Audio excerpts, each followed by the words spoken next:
Okay, hello everyone. I'm back. I would say good morning, though for me it's still the evening. But I'm again recording another daf because I'm going to be away, and this is to Sunday's daf. I don't actually know what the date is on Sunday, but it is daf kuf tet in Masechet Bava Metzia. So continuing to make some very good progress to the end, and we are up to the Mishnah on the top of the page. Says the Mishnah. Let's say a person, remember, a mikabel is a person who agrees to work a field. You get a percentage of the produce. We'll discuss the percentages today, but you can do it for a year. You can do it for 5 years. You can do it for 10 years. If it's for a few years, and we'll see a few years means fewer than 7 years, then lo yizrana pishtan, you should not plant flax, because flax basically 1 year of flax or one crop of flax weakens the soil enough for 7 years. So if you have 7 years, you can plant flax and let it recover. But you can't plant flax in 1 year and then run out of there and leave it weakened. Ve'ein lo b'korat shikma. And the second thing is you don't get the beams, the branches that come off of the shikma, which we usually translate as a sycamore tree, but some big tree, meaning you can't cut down the tree essentially because the tree takes many years to grow. You only rent it, you're only working on the field for a year or two. So you can't take the branches, you can't cut them down because they're not going to regrow in the time that you are responsible for the field. But if, continues the Mishnah, third line, kibla himenu l'sheva shanim, if you accept the field for 7 years, let's say exactly 7 years, then the first year, shana rishona yizrana pishton, you can plant flax the first year and then, of course, leave it to regenerate for the rest of the time. And yesh lo bikoret shikma, you can cut down the branches and keep the wood. Of course, you share it, but keep your portion of the wood because it will regrow during those 7 years.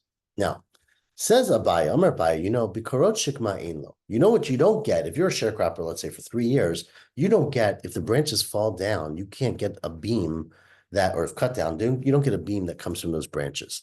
But shvach shikma yeshlo, you do get the value that the branch increased during those years. You had the field for 3 years, you watered it and protected it. During the 3 years, the branches got thicker. So although they didn't become mature, meaning it's not a 7-year branch, it's a 3-year branch, and you get that value of the branch. And you basically sit down with the owner, you do a calculation, you get 50%, and you get to keep that at the end of your term. Rava says, no. You don't even get the value of the branches that have gone up because it's connected to the tree, and you don't have a right to the land, of course. If it didn't come down, you didn't get to cut it down, and you're not allowed to cut it down because it's less than 7 years, you get no profit from those trees and the branches that grew during your time. Meitve. Okay, let's figure out who is right from the following Breita. Breita says, "Hamikabel sadeh mechavera v'gias mano letzeit."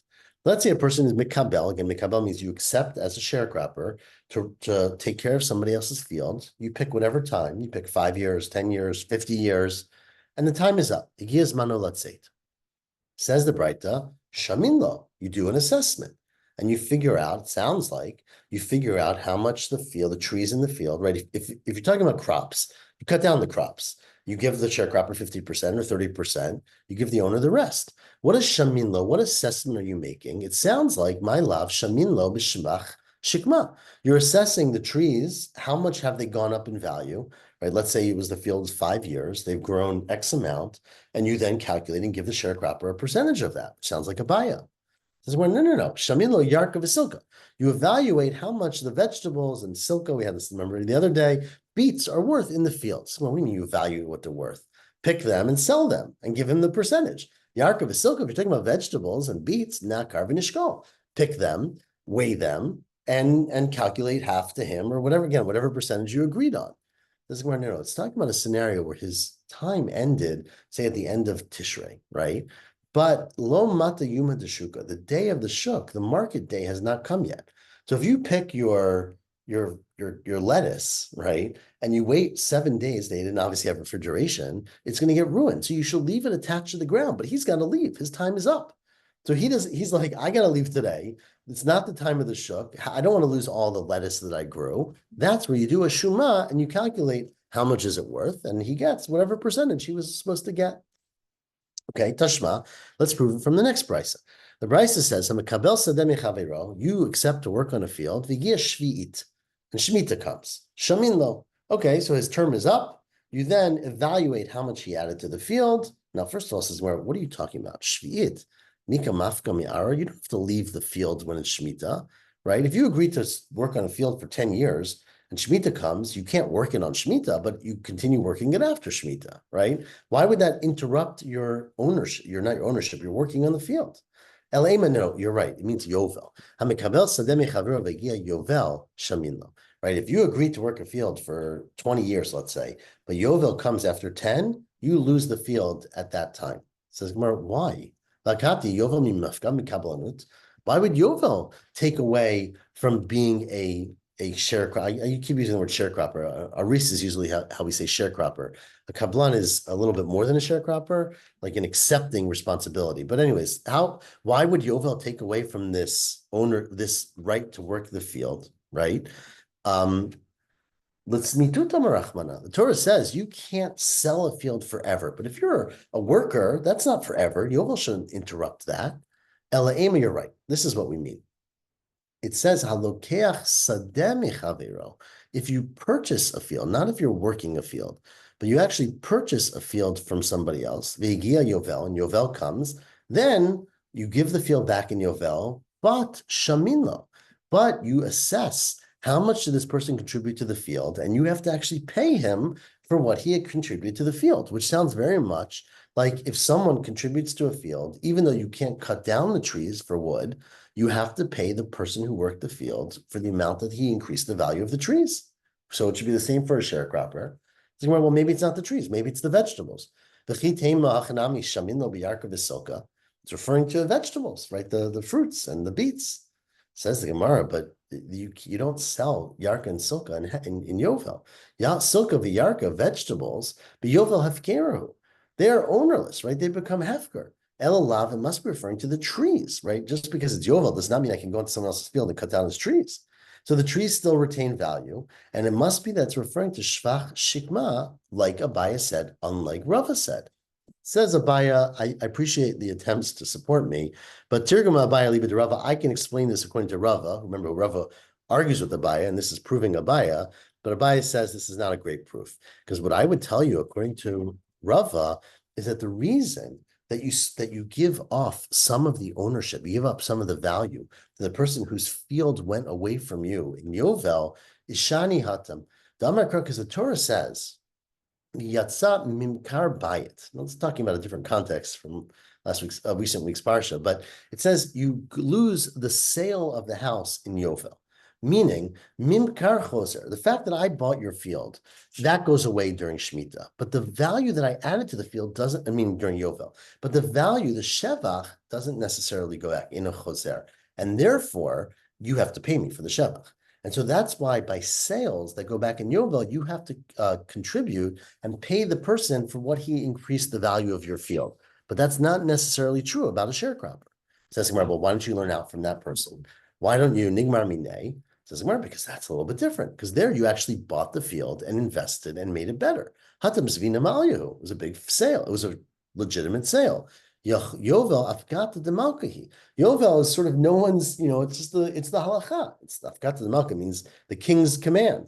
But therefore, Yovel basically interrupts the ownership, but it doesn't necessarily change the responsibility or the agreement with a sharecropper or in a kablan. So we don't have a proof at the end of this of which way to go. We're up to the last narrow line on Daf Kuftet Amud Aleph. Rav Papa once had to get a job, so he was kabil ara la aspasta. He accepted to work land to grow aspasta. Aspasta is like cover crop, like animal feed, right? Hay or we say alfalfa now, but right, obviously then it was not. But he's growing a cheap thing on the land. Okay, now katchubei talai. While he was sort of growing that, trees grew up in the land. He didn't even try necessarily. Right? So, but some palm trees, which are much more valuable, grew up in the land. So Kika Mistalik, when his time was up, when his 10-year agreement or whatever it was up, Amr Lo, he said to the owners, right, Havli Shvacha, I would like to get the extra value that I added to the land. So we've been splitting up the aspasta, 20-30, 70-30, 70-30, whatever percentages we agreed on, 50-50 for the last 10 years. but now there's beautiful palm trees. So give me some money for that. I'm gonna Rav Shesha Breder Ravidi, the Rav Papa. So Rav Shesha Breder Ravidi said to Rav Papa, I don't get it. Why in the world should you have a right to do that? You didn't do anything. You didn't plant the trees, right? They came. Elamiata, let's say, right, there was a dikla. Let's say there was a tree that was already there on the field, and it got stronger. It grew, which of course is what happens, right? So would you also say that you should be paid for that? Right? Again, what happened here was there was nothing there and the trees grew. But what if there was a tree and it got stronger? Would you say that you get paid for that too?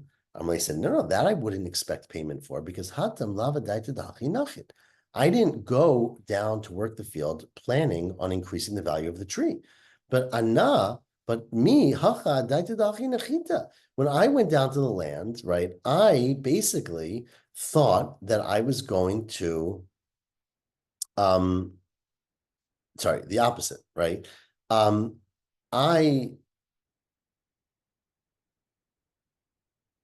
me say that again. So right, I didn't.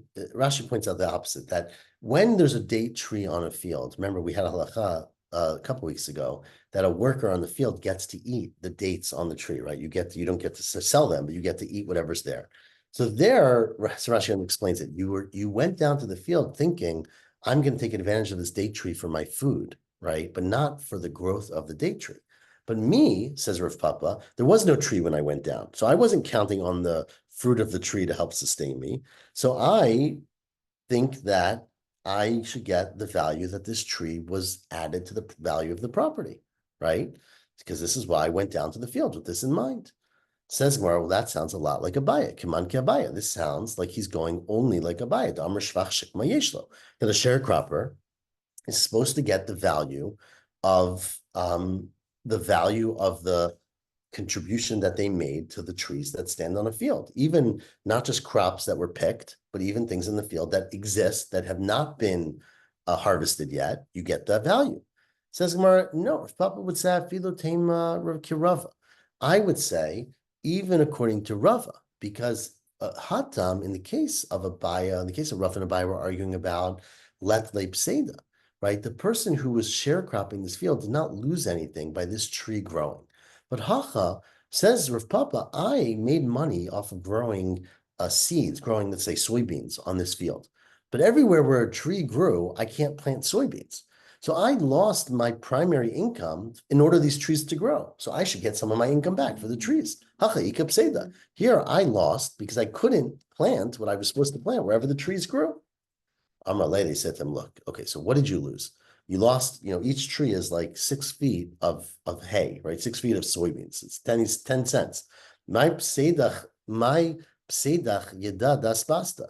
How much loss did you lose? A handful of seeds? Handful of aspasta? They translate as hay, but a handful of this animal feed. So, okay, here's an hand. Shakol yada das pasta vazil. Okay, take a little bundle of hay and get out of here. Why are you asking me for money for these date trees that are a lot of money? You deserve a little bit of money. And they said, what do you mean? I'm planting hay. I could have planted the most fancy flowers that are worth, $30 a head here. Anna kurkuma rishka raboy. I would have grown kurkuma rishka. I don't exactly know how you translate that. I saw I'm reading here, it says garden saffron, right? But meaning I could have planted a super expensive plant. Says the Gemara, they said to Rav Papa, now you're just playing games. Galit adaitech. It's clear in your mind that you weren't actually trying to grow a tree or something that was going to stay there, right? You wanted to plant something and uproot it and take it with you. You just wanted to plant and to get out of there, right? You know what? If you had planted your kurkuma rishka, you could have taken it. Shakol kurkuma rishka v'zil, ein lecha ela dmei eitzim bovad. You didn't really want to plant something and invest in the field. You wanted to plant things and get rid of them. You have no right to the growth of this date tree because you really did not invest and did not want the trees to grow. You wanted to grow things and get money out of it. It happened to be this tree grew, but that was not your intention, and therefore we don't have to compensate you, except maybe a little bit for the wood that grew, but not for the added value of having a date tree. So he sort of lost because he overplayed his hand. Continues the Gemara. We are around more than halfway down. The first word on the line, Rav Bibi bar Abaya Kibo Ara. Rav Bibi bar Abaya had to work too, and he accepted some land. And of Hadrale Mishunita, right? He made there was a fence, sorry, not a fence. There was a piece of stone. Sometimes stone, I don't know, the ground moves, the ground shakes a little bit, and the stones come up basically, and essentially made a little bit of a fence around the field, which was a good thing for him. Okay, so there was essentially he made a fence around it. I take it back. He made a hadrele. He made around it with mishunita, with a fence made of earth. So he surrounded the field with dirt, to make a barrier. Kadchebe zardata, and in sort of that dirt that he used to make the fence, where he wasn't going to plant, trees started growing. So he basically had a tree around the border. So kihavi mistalek. So when his 10 years were up, or again, I picked 10 years, but just some random number, and he's finished, with the whole field, he says, well, I'm leaving you a ring of trees around the field. That, give me some money for that. I enhance the value of the field. Give me some money. Amar of Papa, if Puppy said, that's ridiculous, Rav Bibi. Mishum da'atai mimulai. You come from Mulai. Actually, always explains that he came from Beit Eli, right? He came from a low class, not low class, chas v'shalom, but a cursed family. Remember, the house of Eli was cursed, right? They would die when they were young, and they would not have a lot of good things. So you come from this low, cursed family. Amrita mimu laita. You're going to say things that make no sense, right? Meaning what you're saying has no support. Because I feel of Papa, Lo Amar of Papa himself, who was asking for money, that was the Itlep Seda. Because he at least said the trees grew where I was going to plant my grain. I wasn't able to plant it. But Hacha, might say the Itlach, there's no loss for you at all, because the trees grew in the border that you weren't going to plant in anyways. So you have no claim to say that the trees growing took away from your ability to make money. And therefore, you have no right to the money that the trees brought to the field. So that was the answer to that. We're at the two dots. Rav Yosef. Okay. Rav Yosef, this is a very, very interesting case. All these cases are great about, the agricultural agreements. Feels like, what's his name? John Steinbeck, I feel like reading here. Okay. Rav Yosef Havile Hahu Shatla. Rav Yosef had a Shatla. Now, Shatla is a specific type of sharecropper who actually not only is a sharecropper, usually sharecroppers, they go to a field, and let's just say the classic case of a sharecropper is where it's like a olive field, right? Olive orchard, and they harvest the olives. So they didn't plant the trees, they didn't start anything, they just harvest, they keep a third, they go home, right? A shatla is someone who plants the field. So you give over your field to a shatla, who literally means a planter, and they, whether you pay or they pay, someone pays for the plants, but they plant the field, they started growing, and then they keep a percentage of the produce. Of course, they get a higher percentage. Usually we say a half, right? Because they invested more in growing it. So Rav Yosef had this shatla. He gave him, a contract, 20-year contract, let's say, plant olive trees for me, and, you'll get to keep half of them. And of course, the guy eventually, not of course, but he died, shachiv. But he left behind 5 son-in-laws. Maybe he had 5 daughters, like shachiv v'shavek chamisha chatan vata. He left behind 5 son-in-laws, and they all came and said, okay, we'll take over his job and we'll keep the money.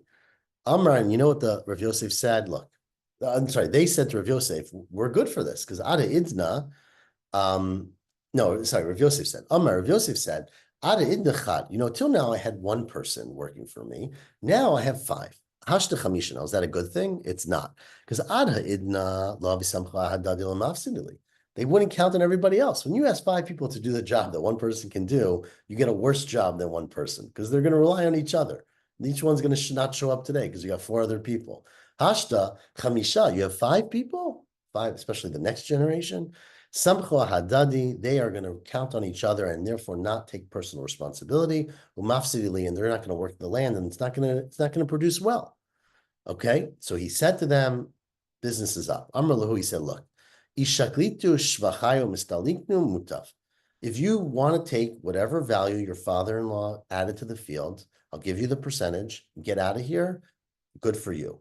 But I'm just being nice to you by giving that. Because if you don't take the deal and you want to stick around, I can go to court and get you out of the field and not pay you anything. Misalkinu lechu below shvacha, I can kick you out without paying you any value. Dam Rav Yehuda, Vitem Rav Huna, Vitem Rav Nachman, because Rav Yehuda, some say Rav Huna, some say Rav Nachman. This is like the strategy of quoting all the greatest people, right? He intimidates them by quoting everybody. Said, Hi Shatla de Shachiv, if you have a person who's a planter who dies, Yarshim delay misalkinule below shvacha, you can kick out his Yarshim without paying them anything. So look, I'm willing to make you a deal and give you the value that your father-in-law added to the land, but otherwise, if you go to court with me, I'm going to kick you out. But says the Gemara, he's wrong. Vlav Miltahi, that is not the halacha. You could not kick them out without paying them. You can kick them out and pay them, but you can't kick them out and not pay them. And so that's really what he had to do. He was making it sound, or maybe he had the different halacha, that he didn't have to pay them, but in fact, he does have to pay them. Now, let's say there was a shatla, again, there were more cases of these planters, who agreed to take over your land. And Amalei said, im mafsadna mistalikna. Look, if I don't do a good job, right? If your plants, I plant olives for you, but they start dying, right? Meaning I first planted them. There was nothing there when I came. I planted the olives, but now I'm not taking you don't think I'm doing a good job taking care of them. If you're worried that I'm decreasing the value of it, you can kick me out. Mistalikna. I accept, I'll lose my position. Right? I have a 20-year contract. You can kick me out early if I'm causing decrease in the value of your vineyard. And Afsid, and in fact, he caused loss. So Amar Rav Yehuda, okay, well, you made a deal, you get to be kicked out, and he doesn't have to pay you. Mistalik below shvacha. You can't say I worked for you for 10 years, give me the 10 years worth. You said you can kick me out, my deal's up if I lose money. Rav Kahana says that's not right. Mistalik v'shakel shvacha. You can kick him out. His contract is abrogated because he agreed, basically, he made a clause that if he loses money, he's not taking good care of the field, you can kick him out, but you got to pay him. Whatever value he increases the field, you've got to give him money for.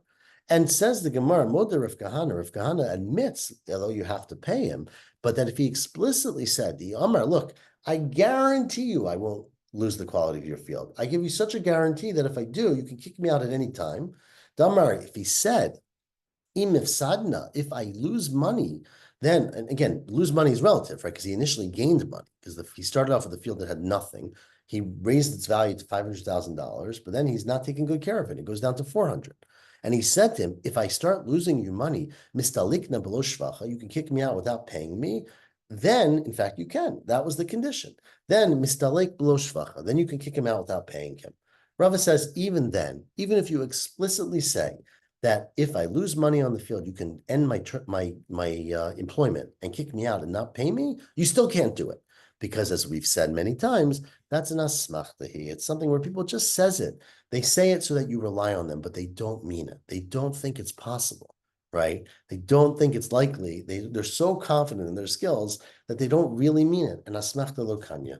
And that's how Rava says. Says the Gemara, well, I don't get it. Rava is so sure that this is an asmachta. How is it different than we are 5 lines from the bottom, right? For the Rava, Maishna, according to Rava, why is it different than the following Mishnah? Right? The Mishnah says it's none. The Mishnah says we had this Mishnah earlier in the week, depending on, of course, on what order you're going in. I'm saying it's ahead of that Mishnah, but we had this Mishnah earlier in the week that if a person says, look, I'm going to work your field and make you a lot of money. And if I don't, let's say I'm lazy or I get a better job and I don't work your field, I'll pay you as if I worked the field. Im ovir, if I leave it ungrowing, right, fallow. Below aved, and I don't work your field, ashalim b'meitava. I will pay you the best crops as if it was a full year and it grew beautifully. So how come there you have to pay? Why isn't that also masmach? It's the same thing as this. I said to him, look, I'm going to plant your vineyard for you. It's never going to lose money. If it never loses money, you kick me out and don't pay me anything. Why here Rava says you don't mean it and there you do? Hata my da'afsid says Gemara, because there, right, my da'afsid mishalim. There, the owner of the field could have had a different sharecropper who would have grown the field and made him $1,000. This guy said, I'll pay you half of what I make, and he made zero. So he's got to pay what he should have paid. But hacha, my right here, like I told you, you started off with a vineyard that was worth nothing. It was no vineyard, it was an empty field. You made it worth $500,000. Now it's gone down to $400,000. So it's one thing to say, subtract $100,000, but it doesn't mean you can wipe him off from everything that he contributed. So what he lost, you could subtract. But what he actually contributed, you have to pay him. Now, next case, we are up to Runya. What are we? 3 lines from the bottom. Okay, Runya was a person. He was the farmer, the shatla of Ravina. Okay, he was Ravina's gardener. And unfortunately, he had a bad year, Havi Afsid, and he started losing a lot of money. He didn't take good care. There was a blight, whatever it was. So sulking. Okay, so Ravina said, okay, you're fired. I'm going to go find a new gardener. So after the Kamei to Rava, now Runya came to Rava and said, Amrle said to Rava, look at how badly Ravina is treating me. I get one bad year and he kicks me out. Chazimar my avile. Look at how badly Ravina treated me. He thought he was going to get some sympathy. Amrle, you know what Rava said to him? Shaper Avid. He did the right thing. He did the right thing by kicking you out. You lost your touch. You were killing his field. He kicked you out. That was the right thing to do. Amalei, so Runya said, what do you mean? Hello, Hatrabe. I love this Gemara, right? He didn't warn me. He didn't give me any notice. Amalei said, lo tzrichat latruye. You don't have to get a warning. If you are ruining a field, they kick you out of there. You don't need a warning. And Rava Tameh, this is Rava's opinion. Rava, as Rava said last line, Mikri Dardiki, if you're a person whose role is essential and one mistake can mess everything up, you don't need no warning. If you're a teacher of children, so if you teach them the wrong thing, especially, right, you teach the wrong thing in the alphabet, the wrong thing in the Chumash, then they're going to know it wrong for life. Shatla, if you're a planter, so if you plant and mess something up, it's going to be ruined forever. Tabcha, if you're a shochet, right, if you make a mistake, you can't undo that. Umna, usually we say umna is the doctor, right? We translate usually someone who draws blood, right? Lets blood, which is what they did for doctors. Or turn the page if you're a svarmata, if you are a scribe of the city, so what you write is authoritative, you happen to write an extra 0, the whole thing is over, right? All of those people, kulan, kimutarin va'omdim dami. They're professionals, they should know any mistake is going to be catastrophic, and so it's as if you warn them, don't make mistakes or you're fired. Klal de milta, in fact, the rule is, if what you do is a loss that can't be undone, then you get no warnings. It's as if you're warned already, and therefore you can get fired on first offense. So Rava supported Ravina's interest in firing his planter. Now, let's continue. We are 3 lines from the top of Kuftet Amud Bet.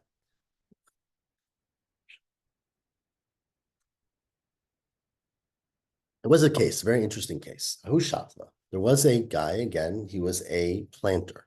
The general rule, I'm going to use numbers here. I hope this is clear. It's late at night, so I hope I don't mistake it. And no one's there to correct me, but hopefully we'll get it right. Hushatla. This guy is a planter. Remember, planters get 50%. So I'm going to pick a case, because this is the case that Rashi picks, and everyone makes a lot of sense, where you plant a field, you plant 6 vines, let's say, they grow beautifully 5 years later, and every year you get 6 buckets or 6 bushels full of grapes from them. So the deal would be that the shatla gets 3, and the owner of the field gets 3, right? 50-50. So, but this shatla shows up one day, and Amar Lei says to the owner, Havali shvachai, I want my payment, because although I'm breaking the deal, this is how most understand it, I'm supposed to be here for 20 years. I'm being called to make aliyah. I want to go to Israel. So this is a whole big discussion about maybe you couldn't break the deal unless you had a really good excuse. But he had a good excuse. I got to go to Israel. So I want to break the deal, and I'd like to settle together with you. So we now, again, imagine the case, there's 6 branches, 6 trees, vines full of grapes. So I would like 50% of that.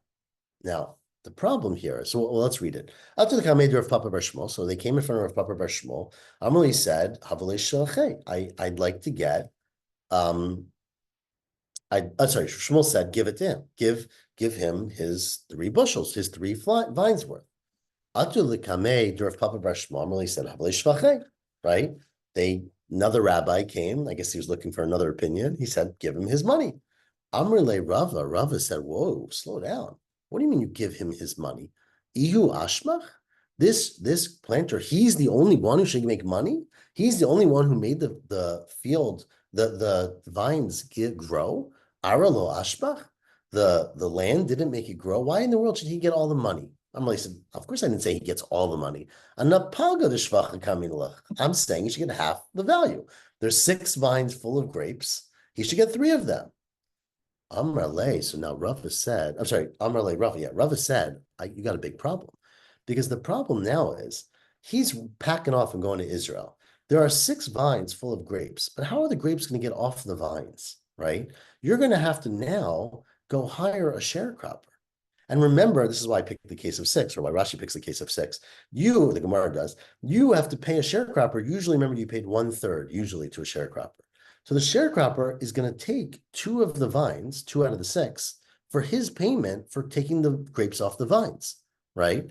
So now if you give 3 vines to this planter and you give the sharecropper 2, you're only got left with 1. You're losing a lot of money, right? So says Rava, Ada Idna, up till this point, if the planter himself, the man who's the planter, had harvested the grapes, he would have taken half and given half to the owner of the land. Havishako balabait palga, the owner of the land would get half, vishat the palga, and the owner and the planter himself would get half.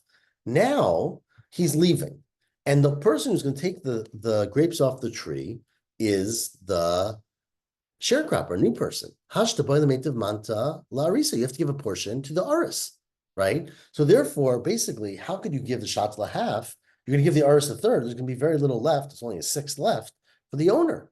Amrale. So Shmuel said, or if Papa Bar Shmuel said, Riva de shvacha kamina. You're right. I didn't say he should get the regular 50%. He should get a quarter of the shvach. Now, a quarter also seems like a lot, right? What do you mean a quarter? Right? So Savar Ravashi Lamema. Now Ravashi thought that a quarter means a 1/6. Riva Dehudanka. Now, how could a quarter be a 1/6? Let me just go through the math quickly and hopefully it'll be clear. If there's 6 branches, right? The planter himself should get 3 and the owner should get 3. He is saying that the shatla is saying, I'm leaving. So you hire a sharecropper. The sharecropper now gets 2 of the 6, which is 1/3, to take the grapes off the tree. There's 4 left. So 3 should go to the owner and 1 should go to the shatla. Now, 1 out of 6 is a 1/6. How does a quarter mean that? Because if you take away the sharecropper's portion, which is 2, you're left with 4 portions. A quarter of those 4 portions is a 1/6, right? So basically, the sharecropper gets 2. There's 4 left. The owner gets 3 of those 4, which is 3/4 of what's left, but 3 of the 6 that you started with, which is half. And the planter gets 1 of the quarter, 1 of the 4, which is 1 of 6 total. So that's what Ravashi thought. So Ravashi Lamema Riva to Hudanka, which makes a lot of sense, right? The Amar Rav Menyumi Breder of Nechumi, it's talking about a place, Be'atra, it's a neighborhood. The Shakal Shatla Palga, that a good Shatla gets half, so he should get 3. But Arisa Tilta, a sharecropper gets a 1/3, so he gets 2 of the 6, right? And so Hi Shatla the Bailis Taluki, this planter who wants to go to Israel, you give him Shiavile Shavcha, you give him his profit, you arrange it in a way that the owner doesn't lose. The owner gets 3, sharecropper gets 2, the Shatla is left with the last 1 of the 6 branches, right? So that makes a lot of sense. So if a quarter means a quarter of what's left behind, which is a 1/6, then shaper, then everything makes a ton of sense. But if you're saying that this shatla should get a 1/6, it doesn't make any quarter. I mean, that's 1.5 of the 6. If he gets 1.5 of the 6, the sharecropper gets 2 of the 6. There's only 2.5 left for the owner, right? So it turns out kamati leipsedo the balabayit palgadanka. The owner is losing a half of a 1/6, right? So he's getting only 2.5, not 3. So that's what he assumed, that the quarter means a sixth. We're halfway down. Hopefully that math made sense. Says Rav Acha Bar Yosef Rav Ashi, I have a whole nother way to read the whole thing. Says Rav Acha Bar Yosef Rav Ashi, Le Malay, why can't the not the sharecropper, the planter? Remember, there's three parties: the Shatla, who's the planter, the Aris, who's the sharecropper, and the Balabait, who's the owner. Why can't the person who's planting say to the owner, look, why are you saying I should only get one and you get three and the sharecropper gets two? Ant manta dilach havli larise, right? You and I each should get 50%. We should each get three. You said you could have picked your own three. You chose to give your three to a sharecropper, right? I wants to do it, I can do whatever I want with my half. Anna, I'm leaving to Israel. My half of the branches are there, my three branches. Manta dili, the portion that's mine, which is the three. My debeina avidnale. I could do whatever I want with it, right? Meaning, I basically, so Rashi explains the whole thing. I own half of this, right? And it's essentially like I sold it to somebody else. So why in the world can't I keep my portion, which would end up being a quarter? Meaning, I think that I should get rights of this as if I am selling it to someone and I can do whatever I want with it, and I shouldn't have to pay the sharecropper out of my part.